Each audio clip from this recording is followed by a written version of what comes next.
एक कंफ्यूजन सबसे बड़ा जो नए ट्रेडर्स को होता है वो होता है कि जो टाइम फ्रेम है कौन सा देखना चाहिए। स्पेशली डे ट्रेड कर रहा हूँ तो कौन सा देखें। अब वो तो हर जगह पे कुछ अलग ही दिखता है। मान लो 15 मिनट वाले में रेड कैंडल बनती हुई दिख रही है, लेकिन रेड कैंडल का स्पाइक छोटा हुआ तो वही 5 मिनट की देखोगे तो हो सकता है उसमें ग्रीन कैंडल्स बनती हुई दिख रही है।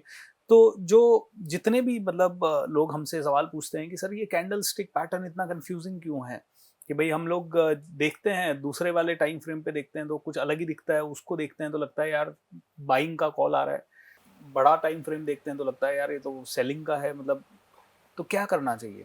अब मैं इसमें कई सारी चीज़ें बताता हूँ आपको। सबसे पहली चीज़ तो डिसाइड ये करना है कि हमें कौन से टाइम फ्रेम में काम करना है। जी। और अगर दिख रहा है डेली पैटर्न में इतनी बड़ी-बड़ी चीज़ें हम जान सकते हैं तो हम उधर काम करें पहला तो, कि इंट्राडे करें ही नहीं। बट अगर इंट्राडे कर रहे हैं और आवरली क कैंडल को देख रहे हैं, 15 मिनट को देख रहे हैं, क्योंकि मैंने पास्ट में बहुत इंट्राडे किया है। अल्टीमेटली करते क्या है, जाकर के बनाया भले 1 घंटे वाला है, 15 मिनट वाला, देखते जाके 1 मिनट का है। और फिर वहाँ पे फँसना तय। बिल्कुल। अब हाँ। जब आप बड़े टाइम फ्रेम को देख रहे हो, या तो आप इतना फ्रीक्वेंट देखो नहीं, और प्रॉब्लम क्या रहती है, अगर आप डे ट्रेड कर रहे हो तो आप देखोगे जरूर जाके, और अगर देखोगे जाकर के तो फंसना जरूरी है, क्योंकि वो कंफ्यूज कर रहा है आपको 1 मिनट वाला।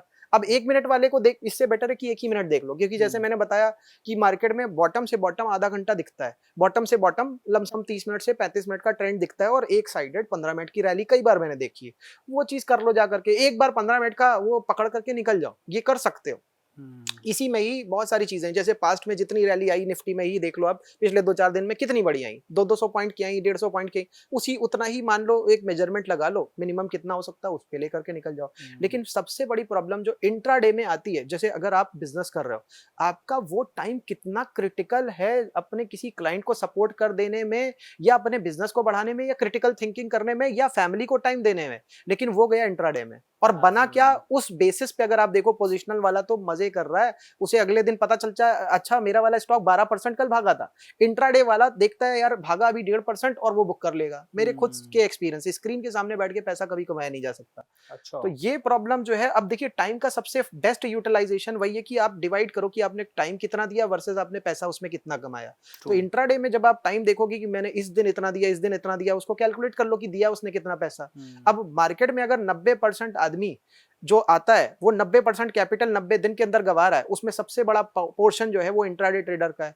और दूसरे सेगमेंट में जाए तो वो ऑप्शन ट्रेडर का है। तो उस तरीके से अगर हमको ये पता चल गया, तो हम विनिंग साइड में रहना अगर चाहते हैं तो पोजिशनल में चले जाएं। अब एब्सोल्युटली। यहाँ पे सबसे मेन चीज ये कि फोकस एक तरफ कर दो, मतलब कि फ्यूचर एंड ऑप्शन मत करो, इक्विटी में पहले प्रॉफिटेबल हो जाओ। सबसे पहली जो एक रिक्वायरमेंट होती है ना, कि बच्चे का जैसे एडमिशन होता है स्कूल में, तो कुछ एबीसीडी तो बोलता है तब जाके एडमिशन होता है, तो पहले इक्विटी में प्रॉफिटेबल होकर दिखा लो। उसका भी तरीका है कि 10 लाख लेकर के कई लोग चले जाएंगे, ये बात सुन करके नहीं, वो भी नहीं करना, 1000 रुपए लेके जाओ। ओके। अपनी देखो ना पेशेंस कितना है आपके अंदर, आप वो 1000 रुपए जो है बर्बाद करो, 20 बार बर्बाद करो, 20,000 ही जाएंगे, वो 10 लाख बच जाएंगे। तो करेक्ट। कितने दिन बाद में फिर ऐसा कोई टाइम आएगा जब आपका लगातार 1000 रुपए बढ़ता बढ़ता बढ़ता बढ़ता आपको दिखेगा यार मैंने 2000 बना लिया। और ये तुक्का नहीं हो सकता कि आपने 1000 का 2000 एक झटके में नहीं, धीमे धीमे करके बना लिया। आपको सिग्नल आ गया कि अब मैं सीख गया। अब इसमें 1 साल लगे तो 1 साल, 1 महीना लगे तो 1 महीना। ये करने के बाद में फिर आप जब स्केल अप करोगे तो वहां से मजे होने वाले हैं, क्योंकि किसी भी बिजनेस में आप बिजनेस कोच हो, ट्रू। हमेशा बिजनेस में आप देखोगे कि पहले तो बंदे का एक्सपीरियंस बढ़ता है, कि कहीं पे पहले बिजनेस चालू किया, माल महंगा मिल रहा था, कस्टमर को सही रेट पे बेच नहीं पा रहे, कस्टमर बार्गेन कर रहा है, झुका रहा है अपने को।